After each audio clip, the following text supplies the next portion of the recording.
33-story hotel and condo project. I'd probably be Okay, like like that. stop, tap. This is a plan by the community for the community. This one here, showing me. No problem, Ken. Thanks for having me. It's Kent Mulgat for Kelowna Now. This is Kent Mulgat with Kelowna Now, joined by Alina Turner, who was brought in as a consultant for the Journey Home Task Force, and it was you carrying the ball before City Council today, explaining what's in this Journey Home Task Force draft report. $47 million to put 300 people into supportive housing and give supports to another 500 people. This is a pretty ambitious plan you've put forward. Mm-hmm.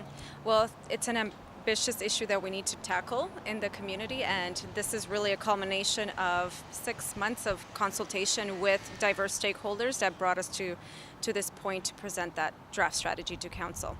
It seemed, as they went around the council chambers, that the comments were all glowingly positive. There seems to be a willingness here to put this into action. Mm-hmm. Absolutely, and I always say at the beginning of any community process is that it's not the plan that's the actual deliverable, it's the action that follows the plan. So hearing Council being excited about it and seeing that translate into action is going to be one of the greatest successes of this process. One of the things that you said in your presentation to Council was that we're not asking for you to come up with $47 million. A lot of that can come from other levels of government, but there probably will need to be a substantial commitment demonstrated in order to access funding from higher levels of government, no? Well, there will be an ask to City Council, and there will be a contribution that we're hoping for, of course, and that's going to be the June meeting. Today was really getting Council on board with the premise of the strategy, and our work with the task force is to develop the funding specifically to the different levels of government, including the municipal government, foundations, private donors, etc. There's a lot of sources of revenue that can come in to cost share this plan investment. So there certainly will be more details coming in the June meeting around our ask of Council, but where Council can really help us is to leverage some of their networks and political capital and open the doors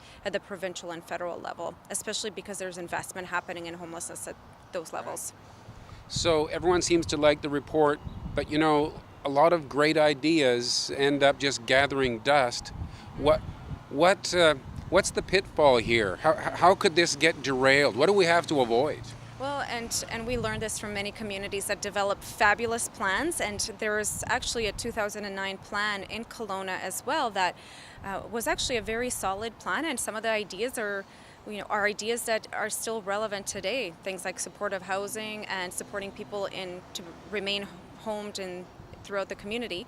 So we know that plans are only as good as their implementation, and so what we do between the plan launch in June and what happens immediately thereafter is going to tell the community a lot about the actual traction and what they can expect from impact from the plan. And that was one of the things I saw in the plan, was that there is a phase during which the task force will still remain active as a board forms to form a backbone for implementation. That's right, and that's something that, again, we see in communities that are truly committed to action.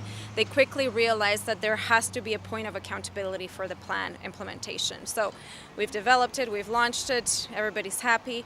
Okay, now we got to get to work. So who's going to hold all the stakeholders involved accountable to the plan's implementation? Everyone has a role to play in ending homelessness. So it's not just the municipal government, it's a province, it's donors, it's service providers, it's people with lived experience. Like, we all truly have to pull together to make this happen.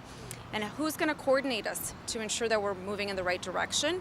And who's going to hold us accountable against the plan targets? Because this truly was a community plan. Over 2,000 voices shaped the outcomes. So how are we going to report back to the Kelowna community to say how we're progressing, etc.? So that backbone organization is absolutely essential in doing that work. Right. So for people who've been wanting to see us, I think solving the homelessness problem is probably the wrong terminology, but to cope with it better. Mm-hmm. Is there reason to be excited now that we can see some real solutions? Well, the solutions are evidence-based. We know they're going to work. Like I said, the ability to bring everyone together to invest in evidence-based solutions that are going to make a market impact on visible homelessness. That's something to be excited about.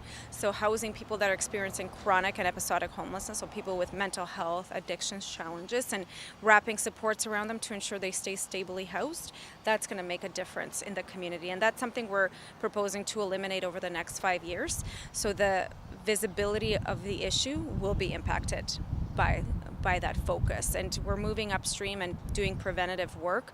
We're proposing to help over 2,000 people in the Kelowna community over the next 5 years, so there's no way that that's not going to touch every single Kelowna resident in some fashion. Fantastic. Look forward to seeing it take shape. Yeah, me Dr. too. Alina Turner from the Junior Home Task Force, and you're watching Kelowna Now.